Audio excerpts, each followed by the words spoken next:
What is up, Retromaniacs? My name is Mike. His name is Joe. His name is EP, and we're here to talk about cards. This week, we're going to give you our top 5 tips for new collectors. Going to get right into the list. Our number 1 item is ripping wax is a losing battle. We all love to rip packs. It's a lot of fun.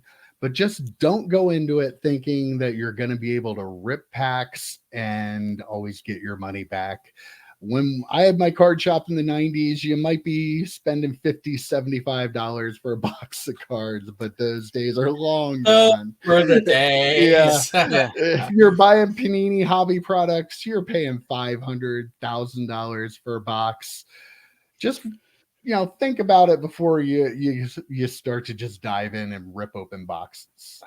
Joe, let me take this one first, please. This is my our resident this is my world. This is my world. Box ripping right here. Was it 2 weeks ago, 3 weeks ago? We were talking about how one of the things that was like we're collecting players, and I've never been a player collector. When I get a Griffey card out of a pack or whatever, I'll put it aside for myself. But for the most part, I am a ripper. My collection is mostly from opening boxes and packs and packs and packs and packs and packs and cases sometimes.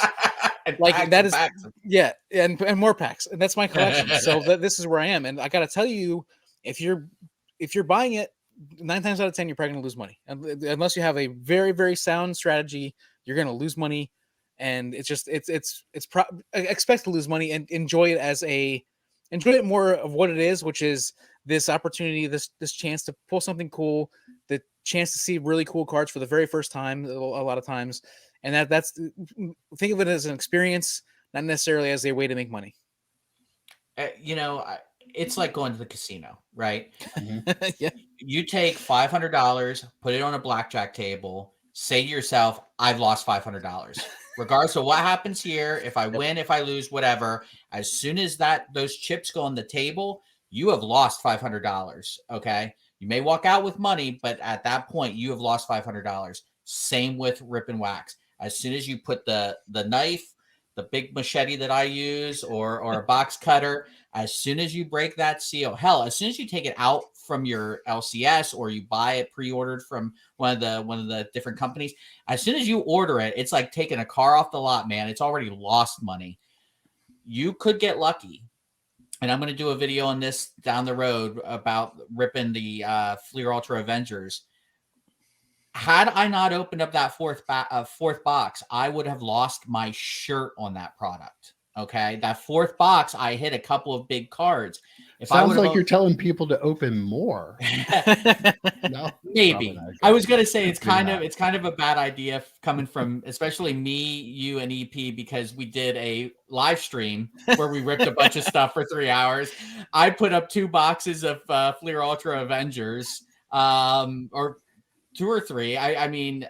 Oh, 3. It was during the live stream. I did 2, and then I did a 3rd. Then I opened a 4th, and EP did a case break. So we're probably. But this is why we know. Yeah, this is why we know. Yeah, it is an absolute losing battle. You need to hit something big with as expensive. It's not like back in the day when you ripped open a box of Bowman paper and they said, "Oh, it's got a $65 guaranteed value." Those aren't these days anymore. You're paying $750 for a box of Prism football. Yeah. And you could get a Joe or Gus Farrat autograph as one of your hits. So you can temper expectations. No offense to Gus Farrat. No offense to Gus. And Gus we trust for sure, but you've got to realize it's a losing battle, and 9 times out of 10, you just need to count it as an experience. Just like going to an amusement park, going to a casino, whatever. Going to a movie. Yep. Going to a movie. Yep. Very expensive movie, but going to the movie. Right. And we're not saying don't ever open wax. Yes. Oh gosh. We're just saying no.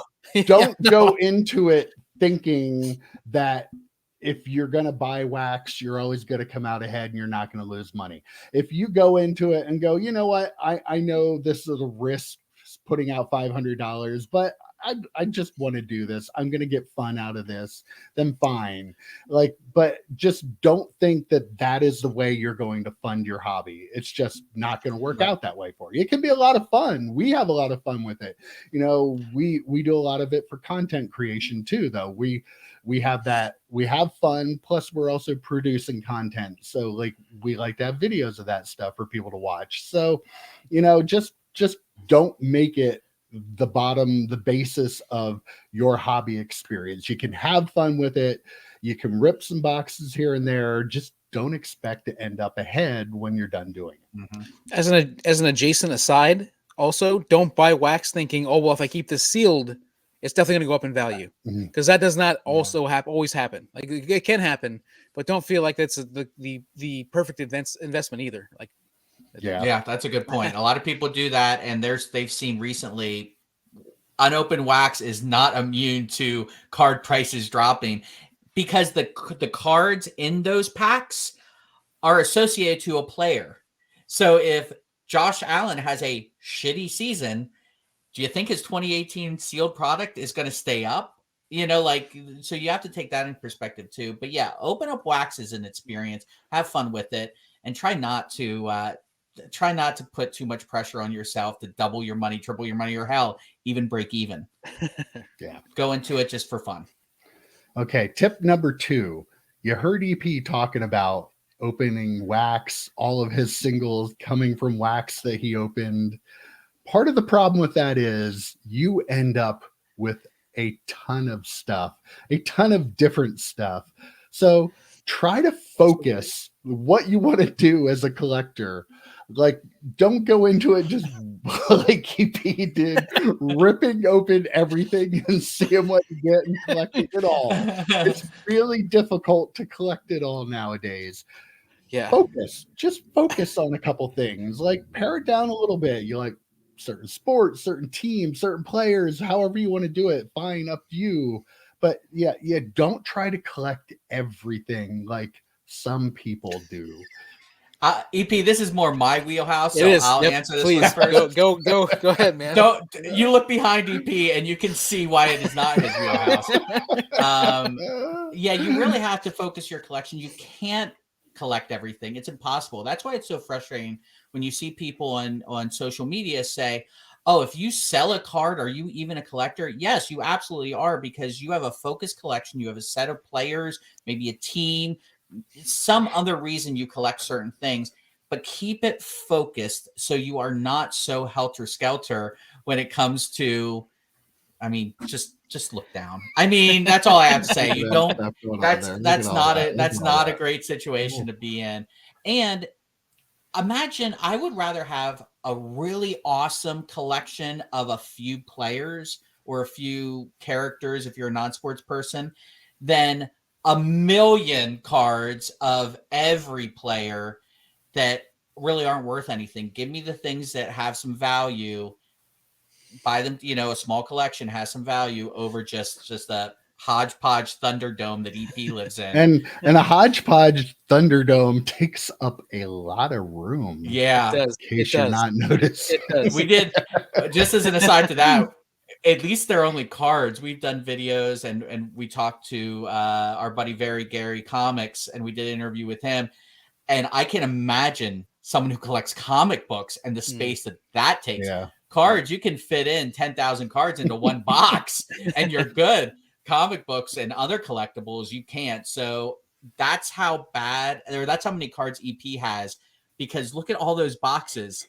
Imagine if it was something twice that size, 3 times that size, how many cards he actually might have. Like these 3 are empty, you know? So like, I mean, really, just these 3. These 3 out of the 500 all I these shelves, have. all these shelves over here. Don't pay attention to those. I mean, the bottom line is you can't collect it all. There are a ton of cool cards. There are a ton of players that we all love, and I mean, not just players, but you're talking about characters and all these other things too. So like, why So is that on my end? Yeah, that's on your end. Yeah. Okay, right. Listen, I'm right on a busy street corner, so you guys hear the race cars drive by sometimes. Anyhow, that not a race car, obviously. That's a clown car, maybe. I missed it. Fantastic. Don't cut any of this. How many of EP's 5,000 count boxes can they fit in the car?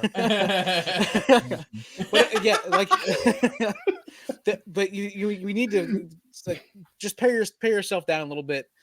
Focus on and focus on, even if it's just for that one set or that one player for a while, and then maybe branch off later. But don't try to collect everything all at once, because everything everywhere all at once, man. Yes, when all you the end up- when yes, all the yes, Oscars, yes. you can't collect everything everywhere all at once. For as much as Mike was saying, it was cheaper back when he owned the shop. It still wasn't cheap, and it's again still not cheap now. I mean, it's like you're gonna end up spending way too much money. You're gonna have a lot of cool stuff. But I'm at the situation now where I am paring down my player collections to the point where I'm trying to get them under control, and my like set collections, all that sort of stuff. Just kind of get everything kind of pared down, and it is I don't like almost how it's gone overwhelming. So far, I'll tell you that. It's almost overwhelming. This stuff doesn't count in that. This is just this is here for decoration, so you guys have something to talk about. Yeah, I'm sitting here listening to you tell people to focus, and I'm looking at all this stuff you have in the background, and I'm not gonna lie, I have a hard time taking you seriously. Do as I say, not as I do. Right? Exactly. Yes. I am the poster child. I am saying don't be him. Don't be me. Somebody who has suffered from their addiction is the best one to tell you. All right, tip number 3: work within a budget. Like limit yourself if you have to. Like, just don't go out there again thinking you can afford to buy everything. You really can't do that now. EP tried to do it in the 90s. Look at all that stuff he has, but there's no way if he was buying cards now, he would have anywhere near that much stuff, because he wouldn't have had enough money. And you really do have to, like, you in all seriousness, you can get yourself into a lot of trouble. Like, if you're putting in your cards on credit cards, you're buying into breaks, you're playing with fire, because, we talked about, you're not going to get a lot of that money out of it if you're breaking all the wax. And if you're putting on a credit card, you're spending money you don't have. It just can get out of hand really quickly. We've all seen it happen to people, and that we know personally. We do, yes. We know personally. Just something that you need to be conscious of. You don't want to put your family at risk, yourself at risk, because you can't stop buying cards. So budget yourself. Know what you have to spend. And if you can, maybe make the hobby pay for itself a little bit. Like, find ways to make some money. Don't be afraid to sell some cards off to buy other cards. It's very, very important at this point. Yeah, and I would suggest for those viewers who are also fans of the Sports Card Dad, go and watch his videos on his card addiction. Some got, a little bit, some people got a little negative with him, but I think it's an important conversation to have regardless.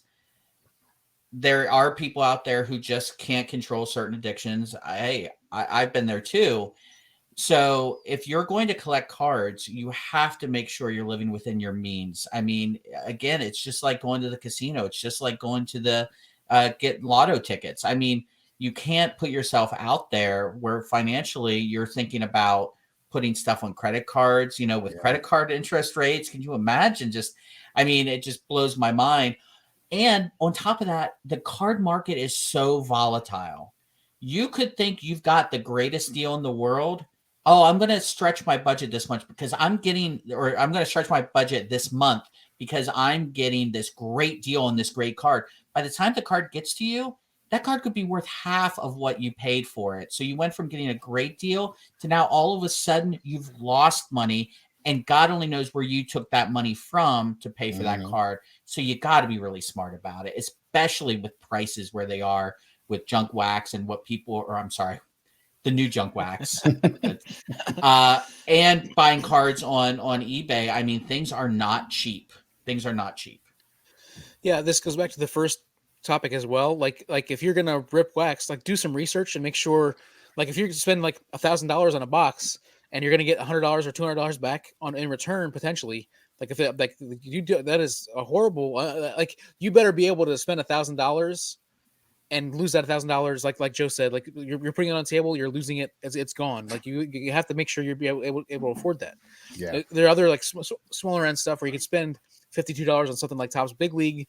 You're probably not going to hit a card that's worth $1,000 out of it, but you can have that ripping experience. And you have to understand what you're buying, either whether you're buying singles or lots or packs or boxes or even cases. Like, yeah, really got to think about that stuff and just budget, take care of yourself, really be strict on yourself, like Joe said.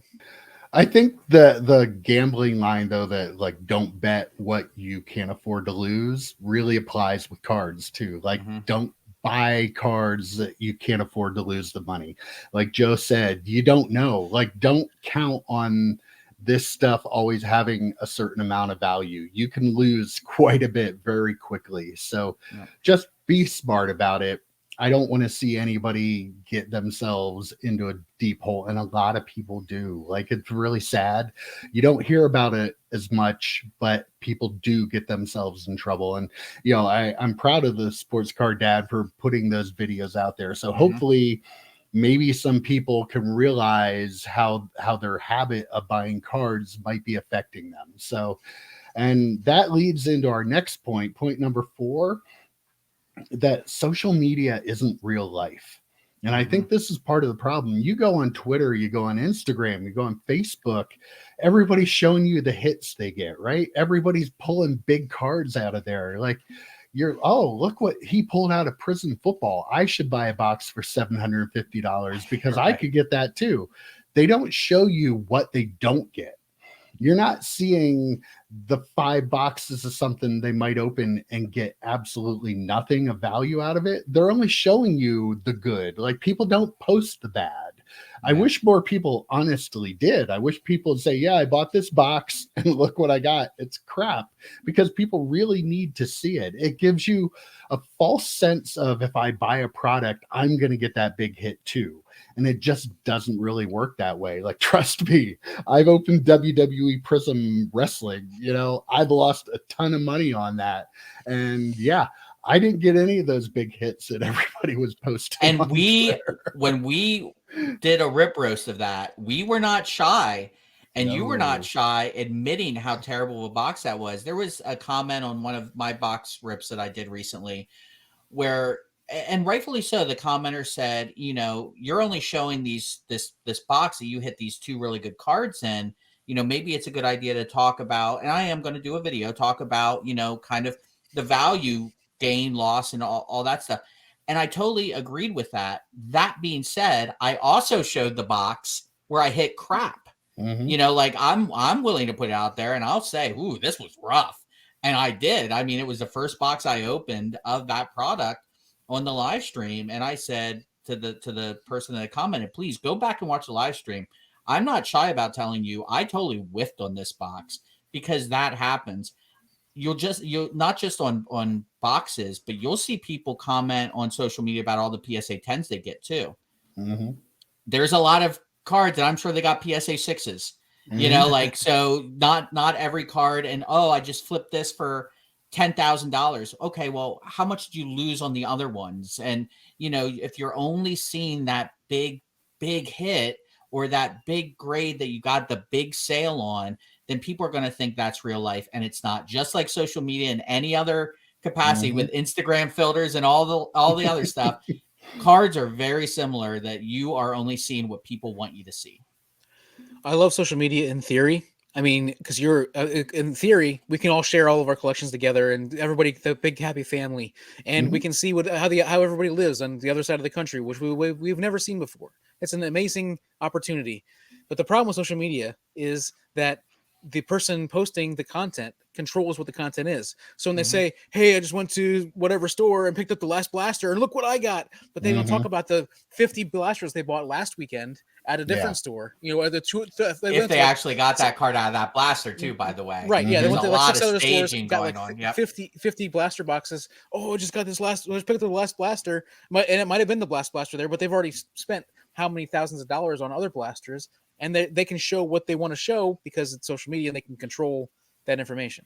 So that's the issue. Or they play the game of, I offered this blaster up to you guys for $25 and no one wanted it. And look, I pulled a 101 that's worth a gajillion dollars. See, you suckers should have bought it for 25. I hate when people post that because number one, you're lying. Yeah. Right. There's no way you actually pulled that out of there. And like EP said, you're going out there and how many did you buy and rip and get shit that you're not showing us? So yeah, don't believe anything you see on social media 99% of the time. And take everything with a grain of salt. And that includes YouTube too. I mean, there are a number of bigger channels out there that rip boxes of cards. If you look back through their history, they seem to have an awful lot of luck when they pull boxes out of that. Now, you could be a conspiracy theorist and think maybe they're getting loaded boxes. I think it's more they're opening multiple boxes. They're filming all of it and they're showing you the best of it. They're not showing you the bad boxes they get. We do. We're happy to. Like, I feel like that's very warts and all, baby. Warts and all. It's very important to be transparent in this hobby. Like, if I open a box and it's a crappy box, you'll see it and you'll know that you could be like me and get that box. Or maybe we get something good. Like, that's the way it works. Anybody on YouTube who's opening boxes that's getting an unusually high amount of good cards out of theirs, you need to understand they're probably opening more than one, and they're just showing you, like Joe said, what they want you to see, what EP said. Like, they're only showing you the best. They're not going to show you the ugly stuff because they know you're going to watch it more if you know that they got something good. So there are ulterior motives in there, and it can be, quite intoxicating for somebody. Oh, look at that. I'm getting a box. I will say as well, I mean, tying it in with the wax one, tying it with social media, if you are interested in buying wax, it sounds counterintuitive, but watch a big breaker break a couple of cases of it. Yeah. Because you will see everything. And they may say boom for a Gus Farad auto. You are smart enough to know that that's not actually a boom, right? So go out, watch a couple of case breaks. I almost bought a box of 2022 Collegiate National Treasures because my boy Kenny Pickett's in it. And I watched a couple of box breaks, and holy shit, was that stuff bad. So like, definitely go out and watch some other rips of full cases so you can kind of get the actual feel of the card that you're thinking about, or the box you're thinking about buying. Don't just watch a 10-minute clip on YouTube or a 5-minute, little video on Twitter, or look at someone's pictures on Twitter. Go out and watch a full case to see what you actually potentially could get, and assume it's going to be the worst box in that case. Just assume it, and then you'll feel much better about yourself. Yeah, definitely. Yep. All right. Tip number 5, and you hear this all the time, but it's true. Collect what you love. Like, collect what you're interested in. Get enjoyment out of what you do. Like, we all buy stuff here and there to try to make some money on, but like, if that is all you're doing, using this hobby for, you're not going to be part of it for a long time. You're not going to get the enjoyment out of it. Don't let other people tell you what you need to collect. You find what you like. Don't be ashamed of whatever you like. I collect Paul Heyman cards, for crying out loud. Right there on the bottom row. Where's he at? Right there on the bottom row. Like, your whole bottom row is middle-aged man, but like, I enjoy his work, and I get a lot of enjoyment out of buying his cards. Like, don't be ashamed to buy whatever it is you like. If you like comic book cards, if you like, whatever sport you like, if you like hockey, if you like wrestling, if you like UFC, just find what you like and concentrate a lot on fulfilling what you get in that. You'll feel so much better about it at the end of the day. Yeah. And taking that, like, if you buy what you like, buy what you love, collect what you love, all of those things, like your Paul Heyman, for example, you have this great Paul Heyman collection. We talked about this before the pod started, Mike. You have 2 PSA 10s of one of the gold ones. Well, you're collecting something you like, but then you could potentially sell one of those because you have 2, and then buy other Paul Heyman cards with that, or something else part of your collection. So you're taking something you like, and you could potentially then sell it to collect more of what you like. And if that's how you want to do it, cool. Or if you want to collect every single gold Paul Heyman from that set, which EP and I'm I trying. have encouraged you to do. I have 10%. You know, that's also another potential way to do it, you know, and I hate people on social media, going back to our last point, telling you how you should collect. This is the right way. This is what I'm saying is the right way. And if you collect any other way, you're wrong. I hate people like that. There are so many ways to collect in this hobby. There's so many different sets, so many different cards, so many different players and characters and all those things. Collect whatever you want to collect. If you're into dollar cards, collect every dollar card you love. If you're into cards, we did a whole video about this, the weird way people collect. You know, just do whatever you enjoy, and then that way you're getting fulfillment out of it, regardless of what someone on social media says you should be doing, or this is how you should collect. All these topics are kind of intertwined, and one of my we all had the suggestions of what topics we wanted to use, and one of mine was like base versus chase. And like, if you're a Steph Curry fan, you don't have to collect a downtown. You don't have to collect a rookie auto card. There are a lot of really, really cool base cards out there that you can build this a really awesome collection for probably pennies on the dollar compared to a lot of this other stuff.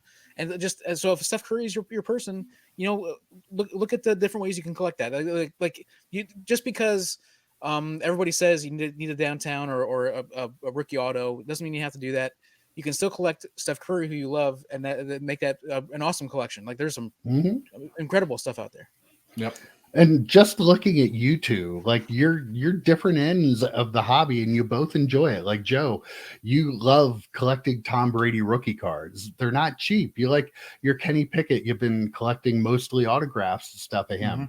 Where EP, you know, you and I will both spend hours digging through boxes of cards at the card shop or at the local card show and like buying all that lower end stuff. And, you know, we all enjoy it. Like, it's not right, like not wrong. We do it the way we like it, and we all get enjoyment out of it. And that's the main point we want people to understand. You don't have to let other people tell you what to do. Just because somebody else is doing something doesn't mean you have to do it that way too. You're like, and good for them.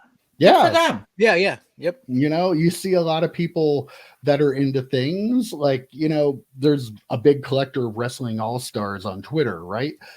I like wrestling. I don't have to buy those though. That's his thing. You know, he did it. And that's great. He has a huge collection of it. I don't have to do that. Like, I can enjoy wrestling the way I do. I can buy Paul Heyman. You know, Joe, you can buy Tom Brady. Somebody else might be buying Peyton Manning and being perfectly happy buying Peyton Manning. You know, you could just buy everything like EP does and be happy. Everything. Look behind him. Point number 2, don't buy everything. Try to avoid buying everything. Yeah, there are just so many ways to do it, but there are also so many people out there trying to tell you their way's best or trying to tell you your way's dumb or making you feel a certain way about it. Just ignore them. Like, I know it sounds easy, but like, you really can find enjoyment out of what makes you happy, and you'll enjoy this hobby. Like, you know, we all got back into this and we all enjoy it now, I think, as much as we ever did back in the 90s. So it's kind of cool. And I think because we're a little bit older and we're not afraid to just, you know, get what we like. So and really I think that is simple.